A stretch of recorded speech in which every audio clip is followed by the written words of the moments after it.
Result വന്നു അപ്പോഴത്തേക്കും message ചെയ്തു, അപ്പോഴത്തേക്കും വിളിച്ചു, എല്ലാവരും വിളിക്കാൻ തുടങ്ങി. ആദ്യം തന്നെ ഒരു റിലീഫായിരുന്നു ആദ്യം മനസ്സിൽ വന്നത്. സന്തോഷത്തൊക്കെ കൂടുതൽ ഓക്കെ കഴിഞ്ഞു എന്നുള്ളൊരു ഫീലിംഗ് ആയിരുന്നു. സ്ട്രെസ് മാനേജ്മെൻറ്റ് ഞാൻ നെറ്റ്ഫ്ലിക്സിൽ ഒരു സീരീസ് കാണുമായിരുന്നു. അങ്ങനെയായിരുന്നു കഴിക്കുമ്പോഴെല്ലാം എന്തെങ്കിലും സിറ്റ്കോംസ്, ഞാൻ ഒരു ഹോബി വെച്ചതും അത് തന്നെയാണ്. ഫ്രണ്ട്സോ ബിഗ് ബാങ് തിയറി അങ്ങനത്തെ സിറ്റ്കോംസ് എനിക്ക് കാണാൻ ഇഷ്ടമാണ്. അപ്പം കണ്ട സിറ്റ്കോം തന്നെ ചിലപ്പം പിന്നെയും കോമഡി ആയതുകൊണ്ട് പിന്നെ അത് തന്നെ കാണുമായിരുന്നു. സിവിൽ സർവീസിന് അങ്ങനെ പഠിപ്പിസ്റ്റ് എന്നുള്ളൊരിതിനേക്കാളും സ്മാർട്ടായിട്ട് കാര്യങ്ങൾ കൺസിസ്റ്റൻസിയോട് ഡിസിപ്ലിൻഡ് ആയിട്ട് ചെയ്താൽ ആർക്കും ഹാൻഡിൽ ചെയ്യാൻ പറ്റുന്ന ഒരു കാര്യമാണെന്നാണ് എനിക്ക് തോന്നിയത്. ബാക്കിയുള്ളവർ എങ്ങനെയാണ് ക്വസ്റ്റ്യൻ അപ്രോച്ച് ചെയ്യുന്നത്, അവർ പറയുന്ന അപ്രോച്ചും അതിനനുസരിച്ച് തന്നെ കണ്ടന്റും രണ്ടും GD സെഷൻസ് ഒത്തിരി ഹെൽപ്പ് ചെയ്തു. ഇന്ന് നമ്മുടെ ലീഡ് IASന്റെ സക്സസ് പോഡിയത്തിൽ നമ്മുടെ കൂടെയുള്ളത് ആനിയാണ്. ആനി ഇത്തവണത്തെ സിവിൽ സർവീസ് പരീക്ഷയിൽ 93ാമത്തെ റാങ്ക് കരസ്ഥമാക്കിയിരിക്കുകയാണ്. കണ്ണൂർ സ്വദേശിനിയാണ്. MSc സുവോളജി കേരള യൂണിവേഴ്സിറ്റിയിൽ നിന്ന് കഴിഞ്ഞു.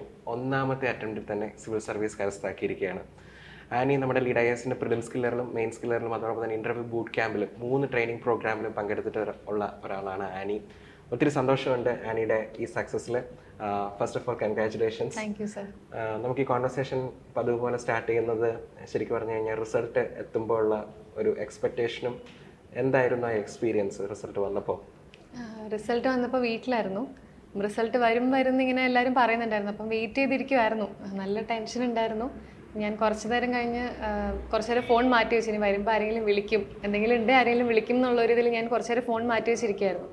റിസൾട്ട് വന്നു അപ്പോഴത്തേക്കും മെസ്സേജ് ചെയ്തു, അപ്പോഴത്തേക്കും വിളിച്ചു, എല്ലാവരും വിളിക്കാൻ തുടങ്ങി. ആദ്യം തന്നെ ഒരു റിലീഫായിരുന്നു ആദ്യം മനസ്സിൽ വന്നത്. സന്തോഷത്തൊക്കെ കൂടുതൽ ഓക്കെ കഴിഞ്ഞു എന്നുള്ളൊരു ഫീലിംഗ് ആയിരുന്നു. പിന്നെയാണ് പയ്യെ ഓക്കെ സന്തോഷമായി, കുറച്ച് ഓവർവെൽമിങ് ആയി, അങ്ങനെ ഒരു മിക്സ് ഓഫ് ഇമോഷൻസ് ആയിരുന്നു പയ്യെ വരുന്നത്. ഓക്കെ, റിസൾട്ട് ആനി തന്നെയാണോ ടൈപ്പ് ചെയ്ത് നോക്കിയതോ ആരെങ്കിലും വിളിച്ച് പറയാനോ? അല്ല, വിളിച്ച് പറയാ ചെയ്തത്.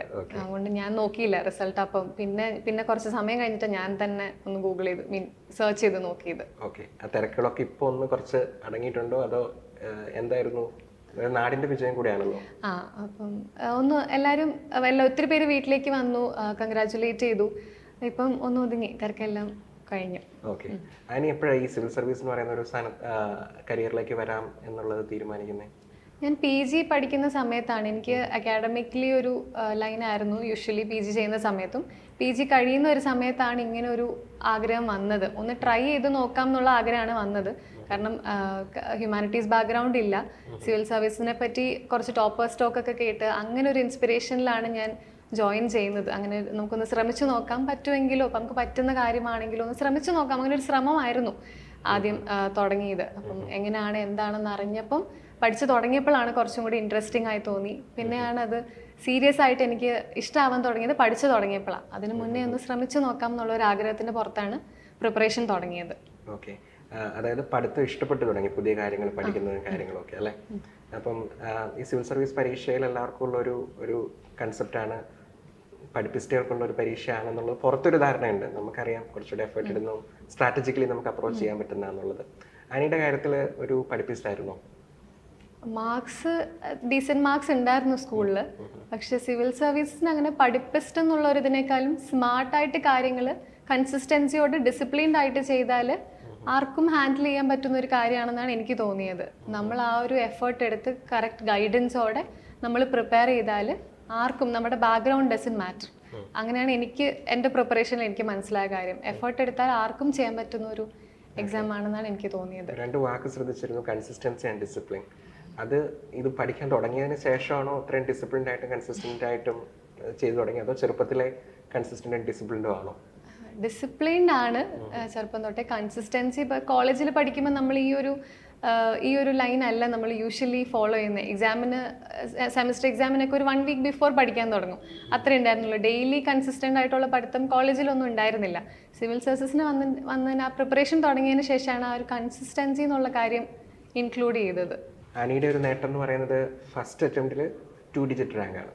അതൊരു എക്സെപ്ഷണൽ ആയിട്ടുള്ള ഒരു അച്ചീവ്മെൻ്റ് ആണ്. അപ്പം 1ാമത്തെ അറ്റംപ്റ്റിൽ ഇത് ക്രാക്ക് ചെയ്യുന്നതിന് എന്തായിരിക്കും കാരണം എന്ന് ചിന്തിച്ചിട്ടുണ്ടോ? കാരണം പലരും ഇപ്പോൾ ആനി ചുറ്റും നോക്കുകയാണെങ്കിലും പലരും മൾട്ടിപ്പിൾ അറ്റംപ്റ്റ്സ് എടുക്കുന്നുണ്ട്. അപ്പം ആനിയുടെ ഒരു പ്രിപ്പറേഷനിൽ എനിക്ക് തോന്നുന്നത് ഞാൻ എന്തെങ്കിലും ഒരു എക്സ്ട്രാ ഒരു സംഭവം കറക്റ്റായിട്ട് ചെയ്തു, അതുകൊണ്ടാവാം എനിക്ക് 1ാമത്തെ അറ്റംപ്റ്റിൽ കിട്ടിയിട്ടുണ്ടാകാൻ സാധ്യത. അങ്ങനെ എന്തെങ്കിലും ഒരു ആസ്പെക്റ്റ് ഉണ്ടോ പ്രിപ്പറേഷനിൽ?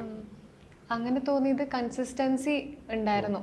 സ്റ്റാർട്ടിങ് തൊട്ടേ കോച്ചിങ് പ്രിപ്പറേഷൻ സ്റ്റാർട്ട് ചെയ്തപ്പോൾ തൊട്ടേ കൺസിസ്റ്റൻ്റ് ആയിരുന്നു. ഇപ്പോൾ ന്യൂസ് പേപ്പർ റീഡിംഗ് ആണെങ്കിലും കോംപ്രമൈസ് ചെയ്തിട്ടില്ല, ക്ലാസ്സസ് ആണെങ്കിലും ടെസ്റ്റ് ആണെങ്കിലും ഒന്നും ആ ഒരു ജേർണി കൺസിസ്റ്റൻ്റ് ആയിട്ട് ഞാൻ ഫോളോ ചെയ്യാനുള്ള കാര്യങ്ങൾ കൂടുതലൊന്നും ചെയ്തിട്ടില്ല. പറയുന്ന കാര്യങ്ങൾ എല്ലാവരും ചെയ്യുന്ന കാര്യങ്ങൾ തന്നെ കൺസിസ്റ്റൻസിയോടെ ചെയ്തു എന്നുള്ളതാണ് എനിക്ക് തോന്നുന്നത്. പിന്നെ റിവിഷൻ അതും കോംപ്രമൈസ് ചെയ്തില്ല, റിവൈസ് ചെയ്യുമായിരുന്നു ഞാൻ. റിസോഴ്സസ് കുറച്ച് മിനിമം റിസോഴ്സസ് മാക്സിമം റിവിഷൻ എന്ന് പറയുന്ന പോലെ ഒരുപാട് തൊട്ട് റിവൈസ് ചെയ്തു. മടുപ്പാണെങ്കിലും റിവിഷൻ അതും കോംപ്രമൈസ് ചെയ്തില്ല. എനിക്ക് തോന്നുന്നു ഈ രണ്ട് കാര്യങ്ങൾ വർക്ക് ചെയ്തിട്ടുണ്ടാവും. എങ്ങനെ ഒരു ടിപ്പിക്കൽ ഉദാഹരണം പറഞ്ഞാൽ, ഒരു പ്രിലിംസിനും മെയിൻസിനും ഇടയ്ക്കുള്ള സമയമാണ് ഒരു പ്രിപ്പറേഷൻ സൈക്കിൾ ഏറ്റവും ഇൻറ്റൻസീവ് ആയിട്ടുള്ള ഒരു സമയം. ആ സമയത്തൊക്കെ എങ്ങനെയാണ് ഒരു ദിവസം സ്പെൻഡ് ചെയ്യുന്നത്? എപ്പോൾ എണീക്കും? എന്താണ് ഒരു ദിവസത്തെ എത്ര മണിക്കൂർ പഠിക്കും? പഠിക്കുന്നത് ഞാനൊരു ടൈമർ വെച്ചിരുന്നു ഇനിഷ്യൽ. അത് പ്രിലിംസ് പ്രിപ്പറേഷൻ തുടങ്ങിയപ്പോൾ തന്നെ സ്റ്റാർട്ടിങ് ക്ലാസ് ഉള്ള ദിവസമാണെങ്കിൽ ഒരു 6 hour 5 hour ടൈമർ വെക്കും. ഞാൻ പോസ് ചെയ്തിട്ടാണ് എന്തെങ്കിലും കാര്യത്തിന് പോകണമെങ്കിൽ പോസ് ചെയ്തിട്ട് പോകും. ആ ടൈമർ കംപ്ലീറ്റ് ഓടണം എന്നായിരുന്നു എൻ്റെ ഒരു മോട്ടീവ്. അതിനുശേഷം മെയിൻസിൻ്റെ പ്രിലിംസ് ടു മെയിൻ സമയത്താണെങ്കിലും ടൈമർ തന്നെയായിരുന്നു. അപ്പം ഓരോ ദിവസം ഒരു 8 hour 9 hour പറ്റുന്നത്രേ അങ്ങനെയായിരുന്നു പഠിക്കുന്ന സമയം. എണീക്കുന്നത് രാത്രി കിടക്കുന്ന ഒരു ഇതുപോലെ ആയിരുന്നു. ചിലപ്പം രാത്രി ഇരുന്ന് പഠിക്കാൻ തോന്നുമ്പോൾ പഠിക്കും, പക്ഷെ കൂടുതലും രാവിലെ എണീക്കുന്ന ഒരു സ്വഭാവമാണ്. അപ്പം ഞാൻ ചിലപ്പം 4 എണീക്കും, ചിലപ്പം 4 മണി എണീക്കും, ചിലപ്പോൾ ഒരു 6 മണിക്ക് എണീക്കും. ഒത്തിരി ലേറ്റ് ആവില്ല എണീക്കാൻ. രാവിലെ ഒരു കുറച്ച് മണിക്കൂർ പഠിച്ചിട്ട് ഒരു ബ്രേക്ക് എടുത്ത് അങ്ങനെയായിരുന്നു പഠിക്കുക. രാത്രി പഠിത്തം ചില ദിവസങ്ങളിൽ മാത്രമേ ഉണ്ടായിരുന്നുള്ളൂ. പഠിക്കുന്ന സമയം ഈ ടൈമർ വെച്ചിട്ട് ഞാൻ ഒന്ന് മാനേജ് ചെയ്യുമായിരുന്നു. അങ്ങനെയായിരുന്നു മെയിൻസിൻ്റെ പ്രിപ്പറേഷൻ. പിന്നെ മെയിൻസിൻ്റെ പ്രിപ്പറേഷനിൽ ഫിസിക്കൽ സ്ട്രെസ്സും നന്നായിട്ടുണ്ട്. നമ്മളൊരു എക്സാം എഴുതുമ്പോഴത്തേക്ക് ഭയങ്കര എക്സോസ്റ്റഡ് ആയിപ്പോവും. മെൻ്റൽ സ്ട്രെസ്സിൻ്റെ കൂടെ ഒരു ഫിസിക്കൽ എക്സോഷനും ഉണ്ട് നന്നായിട്ട് മെയിൻസിൻ്റെ സമയത്ത്. അപ്പോൾ അതുകൊണ്ട് ഉറക്കം വേണമായിരുന്നു മെയിൻസിൻ്റെ പ്രിപ്പറേഷൻ്റെ സമയത്ത്. അങ്ങനെയായിരുന്നു മെയിൻസിൻ്റെ ജേർണി. ഓരോ സ്റ്റെപ്പ് ബൈ സ്റ്റെപ്പ് ആയിട്ട് വരാൻ തോന്നുന്നു. പ്രിലിംസ് എന്തായിരുന്നു strategy? Prelim strategy PYQs focus ചെയ്യുന്നതായിരുന്നു ഞാൻ ചെയ്തത്. ഞാൻ എക്സ്റ്റെൻസീവ് ആയിട്ട് നോട്ട്സ് ഉണ്ടാക്കിയിട്ടുണ്ട്. ഡീറ്റെയിൽഡ് ആയിട്ട് ക്വസ്റ്റ്യൻ ബൈ ക്വസ്റ്റ്യൻ ഓരോ ക്വസ്റ്റ്യൻ എടുത്ത് ഓരോ ഓപ്ഷനും എടുത്ത് റോങ് ഓപ്ഷൻ, നമുക്ക് റൈറ്റ് ആൻസർ അല്ലാത്ത ഓപ്ഷനും ആ ഓപ്ഷനിൽ നിന്ന് ക്വസ്റ്റ്യൻ ചോദിക്കുന്ന ഒരു ട്രെൻഡ് UPSCക്ക് ഉണ്ടെന്ന് പറഞ്ഞിട്ടുണ്ട്. അപ്പം ഞാൻ ആ എല്ലാ ഓപ്ഷൻസും ഡീറ്റെയിൽഡ് ആയിട്ട് ഗൂഗിൾ ചെയ്യും. എവിടെന്നെങ്കിലും കാണുവാണെങ്കിൽ അതും ആഡ് ചെയ്ത് നോട്ട് ഉണ്ടാക്കിയിട്ടുണ്ട് 2011 തൊട്ട് 22 വരെ. അതെന്നെ ഒത്തിരി ഹെൽപ്പ് ചെയ്തു. ഒരുപാട് സമയം ഇൻവെസ്റ്റ് ചെയ്തിട്ടാണ് ചെയ്തത്. ഒരു ഒക്ടോബർ സമയത്ത് തുടങ്ങി ഒത്തിരി മാസം എടുത്തൊന്ന് കംപ്ലീറ്റ് ചെയ്യാൻ. എന്നുവെച്ചാൽ അത് കംപ്ലീറ്റ് ചെയ്തപ്പോഴത്തേക്ക് എനിക്ക് ഒരു ക്വാളിറ്റി കണ്ടന്റ് ഉണ്ടായിരുന്നു എൻ്റെ കയ്യിൽ. പിന്നെ ആ ഒരു പ്രിലിംസിന് ഒരു 1-2 മാസം മുന്നേ ഞാനത് കുറേ വട്ടം റിവൈസ് ചെയ്തിട്ടുണ്ട്. ഹൈലൈറ്റ് ചെയ്തും എങ്ങനെയെങ്കിലുമൊക്കെ റിവൈസ് ചെയ്തത് ഒരുപാട് വട്ടം. പിന്നെ ചെയ്തത് റിസോഴ്സസ്, ബേസിക് കാര്യങ്ങൾ തന്നെ റിവൈസ് ചെയ്തു. NCERT ആണെങ്കിലും ആദ്യത്തെ വട്ടം വായിക്കുമ്പം ഒരു പെൻസിൽ വെച്ച് അണ്ടർലൈൻ ചെയ്യും, സെക്കൻഡ് ടൈം ഒരു പെൻ വെച്ച് അണ്ടർലൈൻ ചെയ്യും, മൂന്നാമത്തെ വട്ടം റിവൈസ് ചെയ്യുമ്പോൾ ഒരു ഹൈലൈറ്റർ യൂസ് ചെയ്യും, ഫോർത്ത് ടൈം വായിക്കുമ്പം വേറൊരു കളർ ഹൈലൈറ്റർ യൂസ് ചെയ്യും, ലാസ്റ്റ് റിവൈസ് ചെയ്യുമ്പം ആ ലാസ്റ്റ് എന്താണോ ഞാൻ അണ്ടർലൈൻ ചെയ്തല്ല ഹൈലൈറ്റ് ചെയ്തത് അതായിരിക്കും റിവൈസ് ചെയ്യുക. അപ്പം കൺസിസ്റ്റൻ്റ് ആയിട്ട് റിവൈസ് ചെയ്യായിരുന്നു. ഇത് രണ്ടുമായിരുന്നു പ്രിലിംസിൻ്റെ പിന്നെ ഒരുപാട് മോക്ക് ടെസ്റ്റുകൾ എടുക്കുമായിരുന്നു.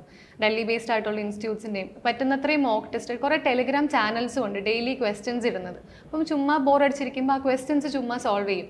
ആ ഒരു എഡ്യൂക്കേറ്റഡ് ഗസ്റ്റ് എന്നൊക്കെ പറയുന്ന ആ ഒരു ലോജിക്ക് ഡെവലപ്പ് ചെയ്യാൻ വേണ്ടിയിട്ടായിരുന്നു. അപ്പം ഇത് മൂന്നുമാണ് ഞാൻ പ്രിലിംസിന് വേണ്ടിയിട്ട് ചെയ്ത കാര്യങ്ങൾ. ഓക്കെ, അപ്പം നമ്മൾ ഫസ്റ്റ് അറ്റംപ്റ്റിൽ ചെയ്യുമ്പോൾ നമ്മളെല്ലാവരും കരുതുന്നതെന്ന് വെച്ച് കഴിഞ്ഞാൽ ഈ ക്വസ്റ്റ്യൻസ് ബേസ് ചെയ്തിട്ടുള്ള കാര്യങ്ങൾ സെർച്ച് ചെയ്യുന്നതിനേക്കാളും മുമ്പ് നമ്മൾ തന്നിരിക്കുന്ന ബുക്കുകൾ വായിക്കാനായിരിക്കുമല്ലോ എല്ലാവരും അറ്റംപ്റ്റ് ചെയ്യുക. അപ്പം ചില കാര്യങ്ങൾ നമ്മൾ ക്വസ്റ്റ്യൻസിൽ സോൾവ് ചെയ്യുന്ന ഓൾറെഡി ബുക്കിൽ തന്നിട്ടുണ്ടാവും. അപ്പം അത് വീണ്ടും പോയി ക്വസ്റ്റ്യൻസ് സെർച്ച് ചെയ്യുന്ന ഒരു ഡബിൾ വർക്ക് അല്ലേ? അപ്പം അങ്ങനെ ചിന്തിച്ചിട്ടില്ല. ആ പ്രോബ്ലം എങ്ങനെയാണ് ടാക്കിൾ ചെയ്തത്? ഞാൻ പോളിറ്റീവ് ക്വസ്റ്റ്യൻസ് മാത്രം എഴുതിയിട്ടില്ല. ബിക്കോസ് പോളിറ്റി ചിലപ്പം ലക്ഷ്മികാന്തിൽ അങ്ങനെ ഡയറക്റ്റ് ആൻസർ ഉണ്ടാവും. അപ്പം ഞാൻ പോളിറ്റി ക്വസ്റ്റ്യൻസ് സോൾവ് ചെയ്യുമ്പം ലക്ഷ്മികാന്തിൽ ആ പോർഷൻ ഒന്ന് ഡബിൾ ടിക്ക് ചെയ്യും. ബിക്കോസ് പോളിറ്റി ലക്ഷ്മികാന്ത് റിവൈസ് ചെയ്യുമ്പം അതൊന്ന് എക്സ്ട്രാ സ്ട്രെസ് കൊടുത്ത് PYQ വന്നിട്ടുണ്ട് എന്നുള്ളൊരു ഐഡിയ കിട്ടാൻ വേണ്ടി അതൊന്ന് മാർക്ക് ചെയ്യായിരുന്നു. ബാക്കിയെല്ലാം ഞാൻ ആ ഒരു ബുക്കിൽ ഉണ്ടെങ്കിലും ഞാൻ എഴുതുമായിരുന്നു. Because hand written notes revise ചെയ്യാൻ കുറച്ചും കൂടി എളുപ്പമായിട്ട് എനിക്ക് തോന്നി. പിന്നെ എഴുതുമ്പോൾ നമ്മൾ തന്നെ സെർച്ച് ചെയ്ത് നമ്മൾ തന്നെ എഴുതുമ്പോൾ അതിനൊരു റിസൾട്ട് കിട്ടുന്ന പോലെ എനിക്കത് വർക്ക് ചെയ്യുന്ന പോലെ തോന്നി. അപ്പം ഞാൻ ആ ഒരു ബർഡൻ എനിക്ക് കുഴപ്പമില്ല, ഇത് റിസൾട്ട് കിട്ടുന്ന ഒരു കാര്യമായിട്ട് എനിക്ക് പേഴ്സണലി ഫീൽ ചെയ്തത് കൊണ്ട് ഇത് കുഴപ്പമില്ല എന്ന് എനിക്ക് തോന്നി. ഇങ്ങനെ ഒരു മെത്തേഡ് വർക്കൗട്ട് ആകും എന്നുള്ളത് എങ്ങനെ തോന്നി? അതൊരു ഇൻറ്റ്യൂട്ടീവ് ആയിട്ട് തോന്നിയൊരു കാര്യമാണോ? PYQs ഇങ്ങനെ ക്ലാസിക്സിലൊക്കെ നമ്മൾ പറയുമായിരുന്നല്ലോ, PYQs ഭയങ്കര ഇമ്പോർട്ടൻ്റ് ആണ്. പിന്നെ PYQസിൽ നമ്മൾ തന്നെ നോക്കുമ്പം പ്രീവിയസ് ഇയർ ചോദിച്ച ക്വസ്റ്റ്യൻസ് തന്നെ എങ്ങനെയെങ്കിലും ഒക്കെ ആ സെയിം ടോപ്പിക് ആയിരിക്കും, ക്വസ്റ്റ്യൻസ് റിപ്പീറ്റ് ചെയ്യുന്നില്ലെങ്കിലും. പിന്നെ കുറച്ചൊരു സെലക്റ്റഡ് ഇമ്പോർട്ടൻറ്റ് ടോപ്പിക്സ് ഉണ്ടല്ലോ, നമ്മൾ അതിൽ കുറച്ചും കൂടെ ഫോക്കസ് ചെയ്യണമെന്ന് എനിക്ക് തോന്നി. നമ്മൾ റാൻഡമായി ചെയ്യാതെ UPSC എന്താണോ ചോദിച്ചാൽ അത് പഠിക്കാനുള്ള അങ്ങനെ ഒരു ഐഡിയ എന്നാണ് വന്നത്. പിന്നെ ക്ലാസിക്സ് എടുക്കുമ്പോൾ ശരത് സാറ് പറഞ്ഞ ടോപ്പിക്സ് അഡീഷണലായി ഞാൻ അതിൻ്റെ കൂടെ ഇൻക്ലൂഡ് ചെയ്തിട്ടുണ്ട്. അപ്പം PYQs അങ്ങനെ കാര്യമായി ഒരു ക്ലാരിറ്റിക്ക് വേണ്ടിയിട്ടാണ് UPSC ക്ലാസിക്സ് എന്ന് പറയുന്നത്. എനിക്ക് തോന്നുന്നു നമ്മൾ 2021 തൊട്ട് പ്രിലിംസ് ക്ലിയർ കോഴ്സിൻ്റെ ഒരു കോർ പാർട്ടാക്കിയിരിക്കുന്ന ഒരു പെഡഗോഗിയാണ് എനിക്ക് തോന്നുന്നു. And you have immensely benefited out of it. കാരണം ശരത് സാർ എപ്പോഴും എന്നോട് പറയും, കാരണം പ്രീവിയസ് ക്വസ്റ്റ്യൻസ് മാത്രം നോക്കിയാൽ മതി എന്നുള്ളത്. കാരണം അതാണ് ശരിക്കും പ്രിലിംസിന് വർക്കൗട്ട് ആകുന്ന ഒരു സ്ട്രാറ്റജി. എനിക്ക് തോന്നുന്നു അതിൻ്റെ ഒരു പെർഫെക്റ്റ് എക്സാമ്പിളാണ് ആനി. അതോടൊപ്പം തന്നെ ഒരു കൊച്ചുദാഹരണം പറഞ്ഞ് എനിക്കിപ്പം കഴിഞ്ഞ ദിവസം ക്ലാസ് എടുത്തപ്പം കിട്ടിയതാണ്. കാരണം പാർലമെൻ്ററി സിസ്റ്റം എന്ന് പറയുന്ന ഒരു കാര്യം, അത് എനിക്ക് തോന്നുന്നു കഴിഞ്ഞ 9 കൊല്ലത്തിൽ 4 തവണ UPSC സെയിം ചോദ്യം അങ്ങോട്ടും ഇങ്ങോട്ടും മറിച്ചും തിരിച്ചുമൊക്കെ ചോദിച്ചിട്ടുണ്ട്. അപ്പം അത്രമാത്രം ഒരു 10 കൊല്ലത്തെ ചോദ്യം നോക്കിയാൽ 10 ചോദ്യം അടുത്ത ടെസ്റ്റിൽ നമുക്ക് അതേ രീതിയിൽ തന്നെ ചിലപ്പോൾ പ്രതീക്ഷിക്കാം. അപ്പോൾ അതാണ് ശരിക്കും പറഞ്ഞു കഴിഞ്ഞാൽ പ്രീവിയസ് ഇയർ ക്വസ്റ്റ്യൻസ് ബേസ് ചെയ്തിട്ടുള്ള ഒരു പ്രിലിം സ്ട്രാറ്റജിയുടെ ഒരു യൂട്ടിലിറ്റി എന്ന് പറയുന്നത്.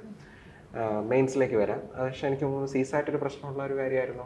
CSAT കുറച്ച് ബുദ്ധിമുട്ടായിരുന്നു, പിന്നെ മാനേജ് ചെയ്യാൻ പറ്റി. എനിക്ക് തോന്നുന്നു അന്നേരത്തെ ഒരു കൂടുതലും മാത്സ് ക്വസ്റ്റ്യൻസ് സോൾവ് ചെയ്യുന്ന ആളായിരുന്നു മോക്ക് ടെസ്റ്റ് ഒക്കെ എടുക്കുമ്പം. പക്ഷെ നമ്മുടെ ഈ വർഷത്തെ CSAT കുറച്ച് ഡിഫിക്കൽട്ട് ആയപ്പോഴത്തേക്കും ഞാൻ ഇംഗ്ലീഷിലേക്ക് സ്വിച്ച് ചെയ്തു. എനിക്ക് തോന്നുന്നു അതൊരു നല്ല ഐഡിയ ആയിരുന്നു. അന്നേരത്തെ ഒരു പ്രസൻസ് ഓഫ് മൈൻഡ് വർക്ക് ചെയ്തു. അങ്ങനെ ചെയ്തത്. മെയിൻസിൻ്റെ സ്ട്രാറ്റജി? മെയിൻസിന് കണ്ടന്റ് നല്ല കുറവായിരുന്നു. മെയിൻസ് ഫസ്റ്റ് മോക്ക് ടെസ്റ്റ് എടുത്തപ്പം ഞാൻ 20 ക്വസ്റ്റ്യനിൽ 7 ക്വസ്റ്റ്യനോ മറ്റോ എഴുതിയുള്ളൂ. അപ്പം എന്നോട് പറഞ്ഞു ആദ്യം ആൻസർ എഴുതണം, എന്നാലേ എനിക്ക് മെൻറ്റർ പറഞ്ഞു അങ്ങനെ ഒരു ഫീഡ്ബാക്ക് തന്നു. ആൻസർ എഴുതിയാലേ നമുക്ക് ഫീഡ്ബാക്ക് തരാനുള്ളൂ, അല്ലെങ്കിൽ എനിക്ക് ഇമ്പ്രൂവ് ചെയ്യേണ്ടത് എന്താണെന്ന് പോലും പറഞ്ഞു തരാനില്ല. അപ്പം അങ്ങനെ മെൻറ്റർ പറഞ്ഞു ഞാൻ 3 hours പ്ലസ് എടുത്തിട്ട് ഫില്ല് ചെയ്യാൻ തുടങ്ങി. ലൈക്ക് പേപ്പർ മൊത്തം ഫില്ല് ചെയ്ത് കൊടുക്കാൻ തുടങ്ങി. ആദ്യം ക്വാളിറ്റി കൂട്ടാൻ വേണ്ടിയിട്ടായിരുന്നു ശ്രമിച്ചത്. ഞാനൊരു ഫുൾ ടെസ്റ്റൊക്കെ എത്തിയപ്പോഴത്തേക്കായിരുന്നു ആ ഒരു 3 hours ടൈമിൽ എഴുതാൻ പറ്റിയത് എനിക്ക്. വേറൊരു കാര്യം ചെയ്യുന്നത് വെച്ചാൽ ടോപ്പേഴ്സ് കോപ്പീസ് അതിനും ഞാൻ എക്സ്റ്റെൻസീവായിട്ട് നോക്കിയിട്ടുണ്ട്. എസ്പെഷ്യലി എസ്സേയും എത്തിക്സും ഒക്കെ എല്ലാ ദിവസവും തന്നെ എസ്സേയും എത്തിക്സും ഒരു പേപ്പർ വായിക്കും. നല്ല പോയിൻറ്റ്സോ സ്റ്റോറീസോ എന്തെങ്കിലും കിട്ടുവാണെങ്കിൽ ഒന്ന് കളക്ട് ചെയ്ത് കമ്പൈൽ ചെയ്തിട്ടുണ്ട് അങ്ങനത്തെ കാര്യങ്ങളെല്ലാം. ഞാൻ എസ്സേയുടെ എക്സാമിൻ്റെ തലേദിവസം ഞാൻ ആ കളക്ഷൻ മാത്രമേ നോക്കിയിട്ടുണ്ടായിരുന്നുള്ളൂ.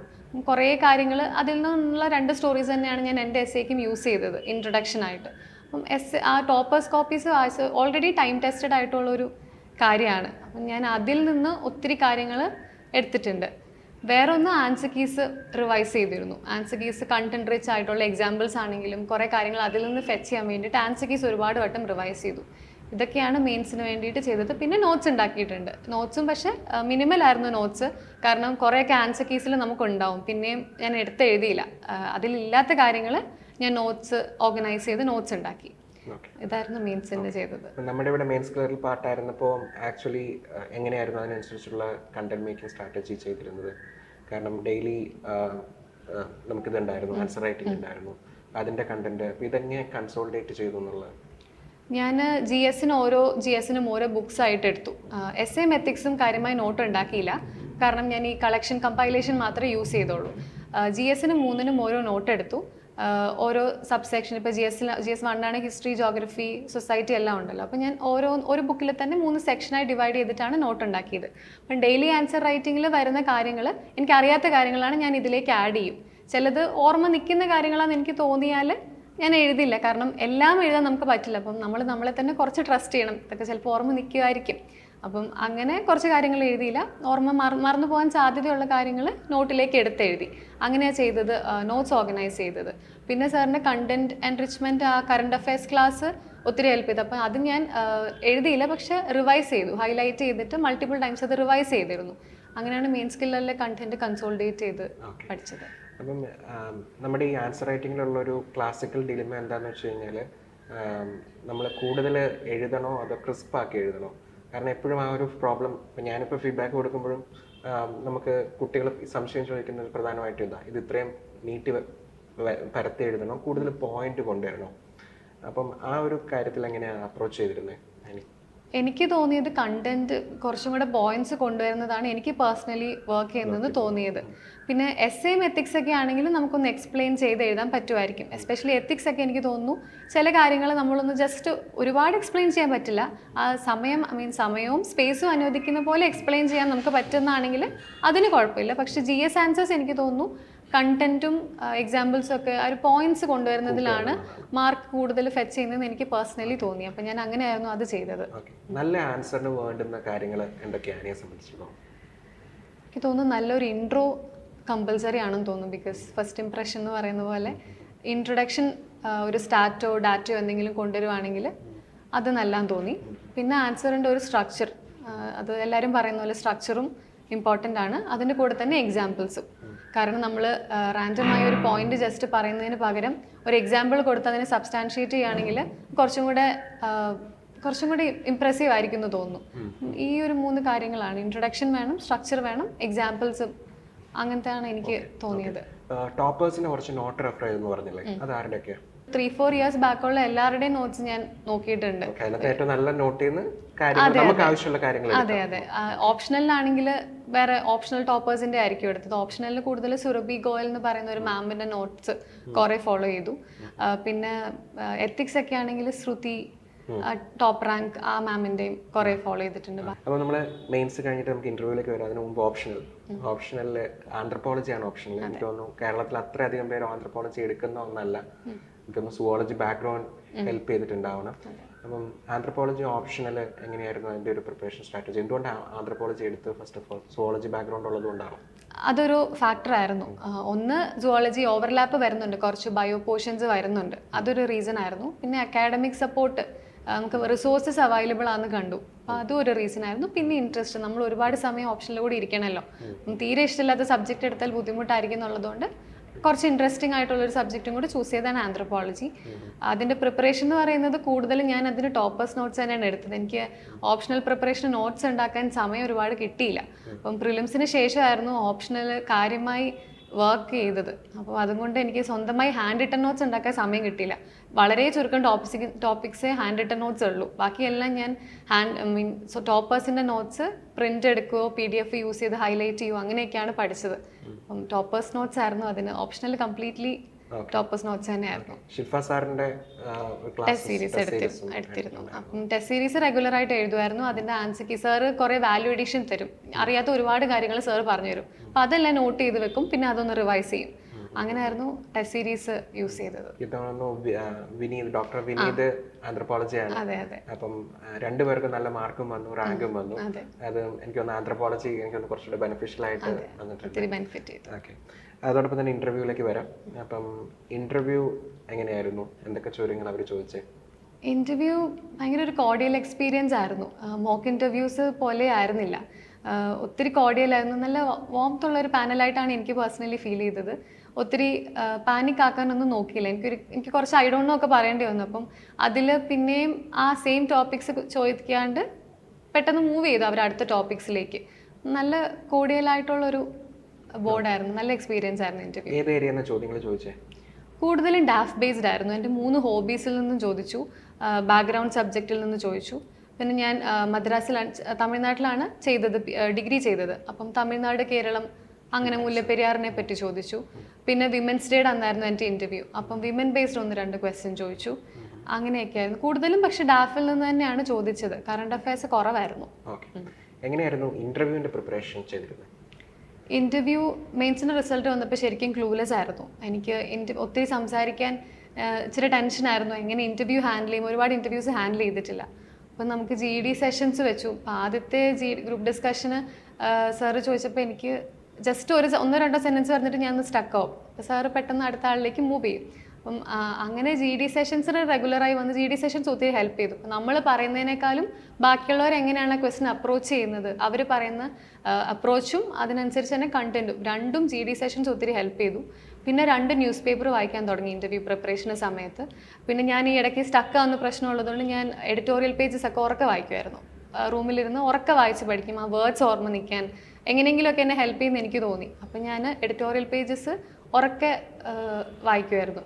അങ്ങനെയാണ് ഇൻ്റർവ്യൂ. പിന്നെ കുറേ മോക്ക് ഇൻ്റർവ്യൂസും കാണാൻ തുടങ്ങി ടോപ്പേഴ്സിൻ്റെ. അവരെങ്ങനെയാണ് ആൻസേഴ്സ് ഫ്രെയിം ചെയ്യുന്നത്, ഇപ്പം അറിയില്ലെങ്കിൽ തന്നെ പൊളൈറ്റ്ലി പറയുന്നത് എങ്ങനെയാണെന്നൊക്കെ, അങ്ങനെ ആ ഒരു സ്ട്രാറ്റജി മനസ്സിലാക്കാൻ വേണ്ടി മോക്ക് ഇൻ്റർവ്യൂസും കാണുമായിരുന്നു ടോപ്പേഴ്സിൻ്റെ പറ്റുമ്പോഴൊക്കെ. ഓക്കെ, ഈ പരീക്ഷ എന്ന് പറയുന്നത് ഇൻറ്റൻസീവ് ആയിട്ടുള്ളൊരു ജേർണിയാണ്. സ്ട്രെസ് മാനേജ്മെൻറ്റ് എങ്ങനെയായിരുന്നു? സ്ട്രെസ് മാനേജ്മെൻറ്റ് ഞാൻ നെറ്റ്ഫ്ലിക്സിൽ ഒരു സീരീസ് കാണുമായിരുന്നു. അങ്ങനെയായിരുന്നു കഴിക്കുമ്പോഴെല്ലാം എന്തെങ്കിലും സിറ്റ്കോംസ് ഞാൻ ഒരു ഹോബി വെച്ചതും അത് തന്നെയാണ്. ഫ്രണ്ട്സോ ബിഗ് ബാങ് തിയറി അങ്ങനത്തെ സിറ്റ്കോംസ് എനിക്ക് കാണാൻ ഇഷ്ടമാണ്. അപ്പം കണ്ട സിറ്റ്കോം തന്നെ ചിലപ്പം പിന്നെയും കോമഡി ആയതുകൊണ്ട് പിന്നെ അത് തന്നെ കാണുമായിരുന്നു. പിന്നെ ഫാമിലിയും ഫ്രണ്ട്സും ഭയങ്കര സപ്പോർട്ടീവ് ആയിരുന്നു. ഞാൻ വീട്ടിൽ വിളിക്കും, എന്തെങ്കിലും ടെസ്റ്റിന് മാർക്ക് പറഞ്ഞ് ഉടനെ വീട്ടിൽ വിളിക്കും. അപ്പോൾ ഒരു കുഴപ്പമില്ല എന്ന് പറയുമ്പോൾ നമുക്കൊരു സമാധാനം. അപ്പം അങ്ങനെയായിരുന്നു സ്ട്രെസ് മാനേജ് ചെയ്തത്. കറണ്ട് അഫയേഴ്സ് പ്രിപ്പറേഷൻ എങ്ങനെയായിരുന്നു? കറണ്ട് അഫയേഴ്സ് ന്യൂസ് പേപ്പർ തന്നെയാണ് പ്രൈമറിലി ഡിപ്പെൻഡ് ചെയ്തത്. ന്യൂസ് പേപ്പർ ഹിന്ദു ആയിരുന്നു വായിച്ചുകൊണ്ടിരുന്നത്. ഇൻ്റർവ്യൂ പ്രിപ്പറേഷന് സമയത്താണ് എക്സ്ട്രാ ഒരു ന്യൂസ് പേപ്പറും കൂടെ വായിച്ചു തുടങ്ങിയത്. അതുവരെ ഹിന്ദു തന്നെയാണ് വായിച്ചത്. നോട്ട്സ് ഉണ്ടാക്കുമായിരുന്നു ഞാൻ OneNote-ൽ. ഒരു ദിവസം അങ്ങനെയല്ല, പക്ഷെ ഒരിക്കൽ പോലും ഭയങ്കര കുറവായിരുന്നു ഞാൻ ന്യൂസ് പേപ്പർ വായിക്കാണ്ടിരിക്കുന്ന ദിവസങ്ങൾ. ന്യൂസ് പേപ്പർ വായിച്ച് നോട്ട്സ് ഉണ്ടാക്കും. വളരെ കൺസൈസ്. ആദ്യമൊന്നും നമുക്ക് അറിയില്ല എങ്ങനെ നോട്ട് ഉണ്ടാക്കണമെന്ന്. നമ്മൾ ഗ്രാജുവലി വായിച്ച് മനസ്സിലാക്കി വന്നപ്പം ഉണ്ടാക്കുന്ന നോട്ട്സ് കുറഞ്ഞു വന്നു. ലൈക്ക് കൺസൈസ് ആയിട്ട് ഉണ്ടാക്കാൻ പഠിച്ചു. അപ്പം ന്യൂസ് പേപ്പറാണ്. പിന്നെ ടെസ്റ്റുകൾ തുടങ്ങിയപ്പം ചില കമ്പൈലേഷൻസ് വായിക്കാൻ തുടങ്ങി, മന്ത്ലി കമ്പൈലേഷൻസ്. പക്ഷെ പ്രൈമറിലി ന്യൂസ് പേപ്പർ തന്നെയാണ് ഫോളോ ചെയ്തത്. ഓക്കെ. ആനിനെ ഈ ഒരു പ്രിപ്പറേഷനിലേക്ക് എത്തിക്കാൻ വേണ്ടി ഹെൽപ്പ് ചെയ്തിട്ടുള്ള ചില സ്കിൽ സെറ്റ്സ് ഉണ്ടാവുമല്ലോ. എനിക്ക് തോന്നി ഈ കോൺവെർസേഷൻ എനിക്ക് മനസ്സിലായ കുറച്ചൊരു കാര്യം എന്ന് വെച്ച് കഴിഞ്ഞാൽ you know what exam demands. Actually അത് എവിടെ നിന്നാണെങ്കിലും അത് പിക്ക് ചെയ്യാനുള്ളൊരു ക്വാളിറ്റി, അത് എനിക്ക് തോന്നുന്നു ഫസ്റ്റ് അറ്റംപ്റ്റിൽ റാങ്ക് വരുന്ന പലർക്കും ഉള്ള ഒരു ക്വാളിറ്റിയാണ്. ദേ നോ വാട്ട്, എന്താണ് അവർക്ക് വേണ്ടത് എന്നുള്ളത്. അപ്പോൾ ആനിക്കത് തോന്നുന്നുണ്ടോ? എന്തൊക്കെ കാര്യങ്ങളാണ് ആനിയുടെ ഒരു സക്സസ്സിൽ പുറകിൽ ഉണ്ടായിരുന്ന കുറച്ച് സ്കിൽ സെറ്റ്സ് എന്തൊക്കെയാണ്? പ്രിപ്പറേഷന് മുമ്പ് തുടങ്ങുന്നതിന് മുമ്പ് തന്നെ ചിലപ്പോൾ ആ കഴിവുകൾ ചിലപ്പോൾ എനിക്ക് ഉണ്ടായിരുന്നിരിക്കണം. അപ്പോൾ അതൊക്കെ ചിലപ്പോൾ പ്രിപ്പറേഷനെ ഹെൽപ്പ് ചെയ്യുകയും ഈ റാങ്കിലേക്ക് എത്തിക്കാൻ സഹായിക്കുകയും ചെയ്തിട്ടുണ്ടാവും. അതെന്തെല്ലാമാണ്? ഒരു കാര്യം തോന്നുന്നു ഡിസിപ്ലിനാണ്. കാരണം നമ്മൾ ചെയ്യുന്നത് സിമ്പിളായിട്ടുള്ള കാര്യങ്ങൾ തന്നെയാണ്, പക്ഷെ അത് ഡെയിലി ചെയ്യുമ്പം ഭയങ്കര ഡിഫിക്കൽട്ട് ആവും, ഭയങ്കര ബോറിംഗ് ആവും. നമുക്ക് പ്രത്യേകിച്ച് പുതിയതായിട്ടൊന്നും ഉണ്ടാവില്ല. ന്യൂസ് പേപ്പർ എല്ലാ ദിവസവും വായിക്കണം. എല്ലാ ദിവസവും വായിക്കുമ്പോൾ നമുക്ക് ബോറടിക്കും. പക്ഷെ ആ കാര്യം നമുക്ക് ഈ സമയത്ത് അത് ചെയ്യണമെന്ന് വിചാരിച്ച് അത് ചെയ്യാനുള്ളൊരു മൈൻഡ് വേണം. അപ്പോൾ എനിക്ക് തോന്നുന്നു ആ ഒരു ഡിസിപ്ലിൻഡ് നേച്ചർ ഹെൽപ്പ് ചെയ്തു എന്ന് തോന്നുന്നു. പിന്നെ എനിക്ക് തോന്നുന്നു സെൽഫ് അനാലിസിസ് ചെയ്തിരുന്നു. അപ്പം മെയിൻസിൻ്റെ ആൻസേഴ്സ് ആണെങ്കിലും ഒരിക്കൽ എന്തെങ്കിലും കുറവ് വന്നാലും ഞാനിരുന്ന് നോക്കും. പ്രിലിംസിൻ്റെ ക്വസ്റ്റ്യൻസ് ആണെങ്കിലും തെറ്റിപ്പോയാൽ എൻ്റെ കണ്ടൻറ്റ് കുറഞ്ഞതുകൊണ്ടാണോ, എൻ്റെ ലോജിക്ക് തെറ്റായതുകൊണ്ടാണോ, എങ്ങനെയാണ് തെറ്റിയെന്ന് നോക്കുമായിരുന്നു. ഗൈഡൻസ് ഉണ്ടായിരുന്നു, അതെല്ലാം ഹെൽപ്പ് ചെയ്യാൻ ഒരുപാട് ആൾക്കാരുണ്ടായിരുന്നു. അതുകൊണ്ട് അതിൻ്റെ കൂടെ ഞാനും എഫേർട്ട് ഇട്ടിട്ടുണ്ട്. എന്താണ് എനിക്ക് കുറവ്, എവിടെയാണ് നമ്മൾ വർക്ക് ചെയ്യേണ്ടതെന്നുള്ളൊരു കാര്യം. എനിക്ക് തോന്നുന്നു ആ ഒരു സെൽഫ് അനാലിസിസും ഹെൽപ്പ് ചെയ്തു എന്ന് തോന്നുന്നു. പിന്നെ സപ്പോർട്ട് സിസ്റ്റം ഭയങ്കര ഇമ്പോർട്ടൻ്റ് ആണല്ലോ. അത് എങ്ങനെയാണ് നമ്മുടെ ഫസ്റ്റ് അറ്റംപ്റ്റിന് നേടിയെടുക്കാൻ സഹായിച്ചത്? ഫാമിലി ഒത്തിരി സപ്പോർട്ടീവ് ആയിരുന്നു. അപ്പം ഞാൻ സ്റ്റാർട്ട് ചെയ്തപ്പോൾ തന്നെ എൻ്റെ വീട്ടിൽ നിന്ന് പറഞ്ഞൊരു 3-4 ഇയേഴ്സ് എടുക്കുന്ന പരിപാടിയാണ് സിവിൽ സർവീസ്. അപ്പം ഫസ്റ്റ് അറ്റംപ്റ്റിൽ ചിലപ്പോൾ കിട്ടില്ല, അത് വെച്ച് തളർന്നു പോരുത്. അപ്പോൾ ആ ഒരു മൈൻഡ് സെറ്റോടെ വേണം പോകാൻ എന്നാണ് പറഞ്ഞത്. അപ്പോൾ എനിക്ക് ആ ഒരു കോൺഫിഡൻസ് ഉണ്ടായിരുന്നു. ഒരിക്കൽ കിട്ടിയില്ലെങ്കിലും വീട്ടിൽ കുഴപ്പമില്ല, അതിൽ ഹാൻഡിൽ എന്നുള്ളൊരു ആ ഒരു സമാധാനം കോൺസ്റ്റൻ്റ്ലി ഹെൽപ്പ് ചെയ്തിട്ടുണ്ട്. പിന്നെ ഫ്രണ്ട്സ്, ഇപ്പോൾ കോളേജിലാണെങ്കിലും നമ്മുടെ കൂടെ പ്രിപ്പയർ ചെയ്യുന്ന ആൾക്കാരാണെങ്കിലും ഒത്തിരി ഹെൽപ്പ് ചെയ്തിട്ടുണ്ട്. ഇതൊരു കളക്റ്റീവ് റിസൾട്ടാണ്. നമുക്ക് തന്നെ ചെയ്യാൻ പറ്റുന്ന ഒരു കാര്യമായിട്ട് എനിക്ക് തോന്നുന്നില്ല. ഭയങ്കര ബുദ്ധിമുട്ടായിരിക്കും തന്നെ ഇത് ഹാൻഡിൽ ചെയ്യാൻ. അപ്പം സ്ട്രെസ് ആണെങ്കിൽ പോലും, പഠിക്കുന്ന കാര്യമാണെങ്കിൽ പോലും, നമുക്ക് ഒരുപാട് പേരുണ്ടെങ്കിൽ, നമ്മൾ ഹെൽപ്പ് ചെയ്യാൻ ആൾക്കാരുണ്ടെങ്കിൽ ഭയങ്കര ഈസി ആയിരിക്കും കാര്യങ്ങൾ. അപ്പം എനിക്കൊന്ന് ആ ഒരു സപ്പോർട്ട് സിസ്റ്റം ഫാമിലിയും ഫ്രണ്ട്സും മെൻറ്റേഴ്സ് ആയാലും ഒരുപാട് പേര് ഹെൽപ്പ് ചെയ്തുകൊണ്ടാണ് ആ ഒരു സപ്പോർട്ട് സിസ്റ്റം ഭയങ്കര സ്ട്രോങ് ആയിരുന്നു. ഇപ്പം പ്രിപ്പറേഷൻ സ്റ്റാർട്ട് ചെയ്യുന്ന ആൾക്കാർ, ഇപ്പം പ്രിപ്പയർ ചെയ്തുകൊണ്ടിരിക്കുന്ന ആൾക്കാരും ഉണ്ടാവും. രണ്ട് ഓഡിയൻസിനോടും എന്താ പറയാനുള്ളത്? ഫസ്റ്റ് ഓഫ് ഓൾ, ഇപ്പം പ്രിലിംസ് ഒരു 1.5 മാസത്തിൽ എഴുതാൻ പോകുന്ന ആൾക്കാരുണ്ട്. അവർക്ക് ഇപ്പോൾ ഒരു 1.5 മാസത്തേക്ക് ഒരു സ്ട്രാറ്റജി ഒന്ന് പറഞ്ഞു കൊടുക്കാമോ? 1.5 മാസത്തേക്ക് എനിക്ക് തോന്നുന്നു പുതിയതായിട്ടൊന്നും വായിക്കാണ്ട് പഠിച്ച കാര്യങ്ങൾ വീണ്ടും റിവൈസ് ചെയ്യാൻ നോക്കാം. ബേസിക് കാര്യങ്ങളൊക്കെ ആണെങ്കിൽ ഒന്നുകൂടെ നോക്കാം. നമുക്ക് അറിഞ്ഞിരിക്കേണ്ട ലക്ഷ്മികാന്തിലെ പാർലമെൻറ്റ് ചാപ്റ്റർ, അത് ഭയങ്കര ഇമ്പോർട്ടൻ്റ്. അത് വായിച്ചിട്ടില്ലെങ്കിൽ വായിക്കണം. പക്ഷെ നമ്മൾ ഒരുപാട് എക്സ്ട്രാ പുതിയ റിസോഴ്സസിന് പുറകെ വായിക്കാണ്ട് ബേസിക് റിസോഴ്സസ് തന്നെ റിവൈസ് ചെയ്യുക എന്നുള്ളൊരു കാര്യമാണ് എനിക്ക് തോന്നുന്നത്. രണ്ടാമത്, സ്റ്റാർട്ട് ചെയ്യാൻ പോകുന്ന ആൾക്കാരോട് എനിക്ക് തോന്നുന്നു ന്യൂസ് പേപ്പർ അതൊരു ഹാബിറ്റാക്കി എടുക്കണം. ന്യൂസ് പേപ്പർ റീഡിങ് ഒരു ഹാബിറ്റാക്കി എടുക്കണം. പിന്നെ പ്രിപ്പറേഷൻ തുടങ്ങി കുറച്ച് മാസം കഴിഞ്ഞ് PYQs ഫോക്കസ് ചെയ്യാൻ തുടങ്ങി. ഇപ്പോഴേ PYQs എടുത്താൽ ചിലപ്പോൾ നമുക്ക് മനസ്സിലാവില്ല.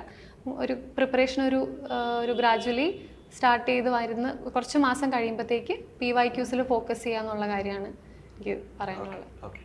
അപ്പം ആനി, ഒത്തിരി സന്തോഷം ലീഡ് IASന്റെ ഭാഗമായിരുന്നതിലും ഇവിടുത്തെ ഇക്കോസിസ്റ്റം ആനിനെ സപ്പോർട്ട് ചെയ്യുന്ന അറിയുന്നതിലും ഒക്കെ ഒരുപാട് സന്തോഷം. കാരണം ആനിയുടെ ആൻസേഴ്സ് ഇവാലുവേറ്റ് ചെയ്യുന്നുണ്ടായിരുന്നു ഓൺ സ്ക്രീൻ കമ്പാരിറ്റീവ് വാലുവേഷനിൽ. ഒരുപാട് പോയിന്റ്സ് എഴുതുന്ന ഒരാളായിരുന്നു ആനി. എനിക്ക് തോന്നുന്നു അത് കുറച്ചുകൂടി നല്ല റിസൾട്ടിലേക്ക് കൊണ്ടുവരാൻ വേണ്ടിയിട്ട് ഹെൽപ്പ് ചെയ്തിട്ടുണ്ട്. അപ്പം നമ്മൾ എനിക്ക് തോന്നുന്നു ഇനി മുന്നോട്ട് പോകുമ്പം നമ്മൾ രാജ്യത്തെ നയിക്കാൻ പോവുകയാണ്. അപ്പോൾ അതിനുള്ള എല്ലാ സപ്പോർട്ടും എല്ലാ ആശംസകളും നേരെയാണ്. B A very good officer, excellent officer. Thank you. Thank you, sir. Lead IAS, crafted by the toppers.